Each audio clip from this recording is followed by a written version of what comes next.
سر الصورة اللي بتوقف المتابع في الإعلان. لازم تختار صورة ملفتة بصريا.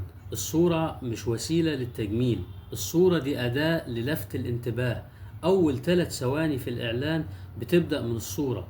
لو أنت معرفتش توقف العميل الإعلان مش هيتشاف. فلازم تختار صورة يكون فيها حركة، فيها زاوية غريبة، فيها تعبير وجه ملفت. فأنت لو بتبيع عدسات مثلا، اعرض صورة عين قبل وبعد العدسة بلون قوي.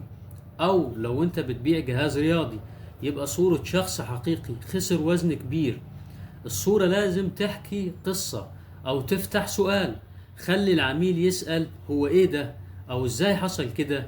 ليه؟ لان الناس بتقلب بسرعة، فصورة قوية هي اللي هتوقفهم وتخليهم يكملوا الاعلان بتاعك.